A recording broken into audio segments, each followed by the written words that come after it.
Chapter 39. The shot doesn't come. He stares at me with the same ferocity, but doesn't move. Why doesn't he shoot me? His heart pounds against my palm, and my own heart lifts. He is divergent. He can fight this simulation. Any simulation. Tobias, I say, it's me. I step forward and wrap my arms around him. His body is stiff. His heart beats faster. I can feel it against my cheek. A thud against my cheek. A thud as the gun hits the floor. He grabs my shoulders too hard, his fingers digging into my skin where the bullet was. I cry out as he pulls me back. Maybe he means to kill me in some crueler way. Tris, he says, and it's him again. His mouth collides with mine. His arm wraps around me and lifts me up, holding me against him, his hands clutching my back. His face and the back of his neck are slick with sweat. His body is shaking and my shoulder blazes with pain, but I don't care. I don't care. I don't care. He sits me down and stares at me, his fingers brushing over my forehead, my eyebrows, my cheek, my lips. Something like a sob and a sigh and a moan escape him, and he kisses me again. His eyes are bright with tears. I never thought I would see Tobias cry. It makes me hurt. I pull myself to his chest and cry into his shirt. All the throbbing in my head comes back and the ache in my shoulder, and I feel like my body weight doubles. I lean against him and he supports me. How did you do it? I say. I don't know, he says. I just heard your voice. After a few seconds, I remember why I'm here. I pull back and wipe my cheeks with the heels of my hands and turn toward the screens again.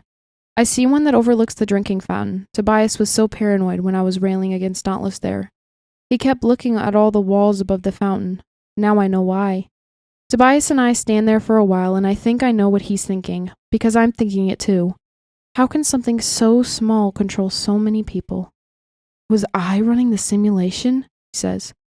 I don't know if you were running it so much as monitoring it, I say. It's already complete. I have no idea how, but Janine made it so it could work on its own.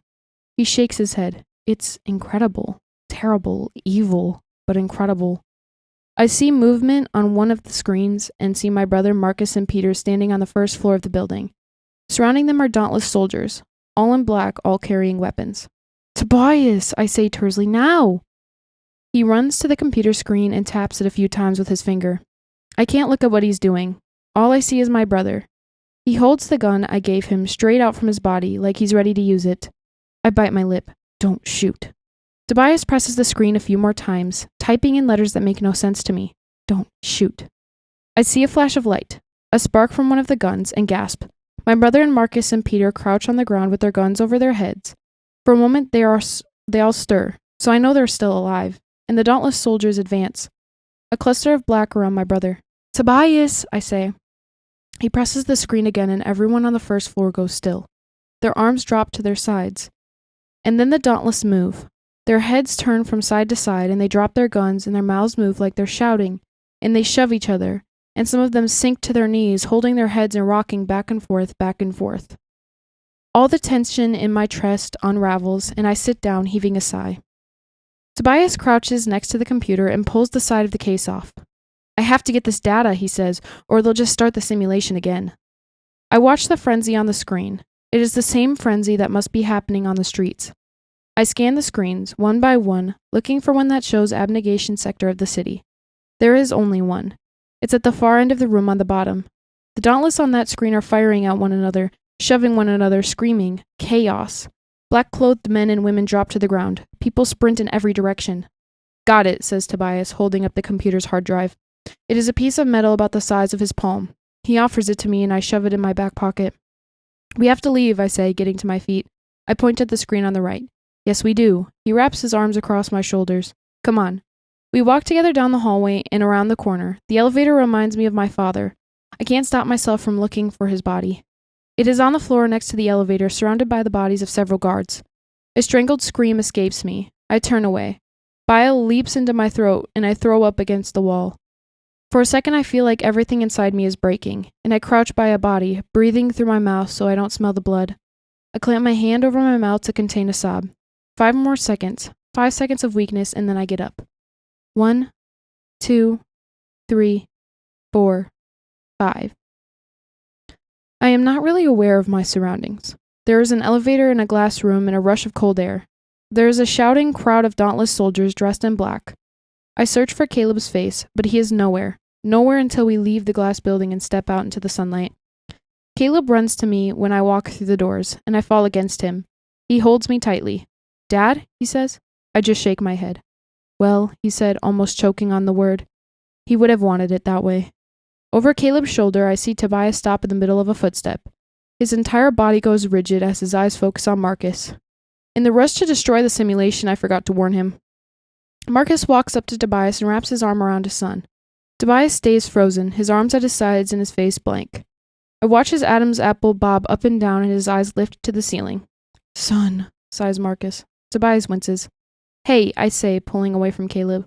I remember the belt slinging on my wrist and Tobias's fear landscape and slip into the space between them, pushing Marcus back. "Hey, get away from him." I feel Tobias's breaths against my neck. They come in sharp bursts. "Stay away," I hiss. "Beatrice, what are you doing?" asks Caleb. "Tris," Tobias says. Marcus gives me a scandalized look that seems false to me. His eyes are too wide and his mouth is too open. If I could find a way to smack that look off his face, I would. "Not all those erudite articles were full of lies," I say, narrowing my eyes at Marcus. "What are you talking about?" Marcus says quietly. "I don't know what they've told you, Beatrice, but the only reason I haven't shot you yet is because he's the one who should get to do it," I say. "Stay away from him, or I'll decide I no longer care." Tobias's hands slip around my arms and squeeze. Marcus's eyes stay on mine for a few seconds, and I can't help but see them black pits, like they were in Tobias's fear's landscape. Then he looks away. "We have to go," Tobias says unsteadily. "The train should be here any second." We walk over unyielding ground towards the train tracks. Tobias's jaw clenches, and he stares straight ahead. I feel a twinge of regret. Maybe I should have let him deal with his father on his own. "Sorry," I mutter. "You have nothing to be sorry for," he replies, taking my hand. His fingers are still shaking. "If we take the train in the opposite direction, out of the city instead of in, we can get to the Amity headquarters," I say. "That's where the others went." "What about Candor?" my brother asks. "What do you think they'll do?" I don't know how Candor will respond to this attack. They wouldn't side with the erudite. They would never do something that's underhanded. But they might not fight the erudite either. We stand next to the tracks for a few seconds before the train comes. Eventually Tobias picks me up because I am dead on my feet and I lean my head onto his shoulder, taking deep breaths of his skin. Since he saved me from the attack, I have associated his smell with safety, so as long as I focus on that, I feel safe now. The truth is, I will not feel safe as long as Peter and Marcus are with us. I try not to look at them, but I feel their presence like I would feel a blanket over my face. The cruelty of fate is that I must travel with the people I hate when the people I love are dead behind me. Dead or waking as murderers. Where are Christina and Tori now? Wandering the streets plagued with guilt for what they've done? Or turning guns on the people who forced them to do it? Or are they already dead too? I wish I knew. At the same time, I hope I never find out. If she is still alive, Christina will find Will's body. And if she sees me again, her candor-trained eyes will see that I am the one who killed him. I know it. I know it, and the guilt strangles me and crushes me, so I have to forget it. I have to make myself forget it. The train comes and Tobias sits me down so I can jump on. I jog a few steps next to the car and then throw my body to the side, landing on my left arm. I wiggle my body inside and sit against the wall. Caleb sits across from me and Tobias sits next to me, forming a barrier between my body and Marcus and Peter, my enemies, his enemies.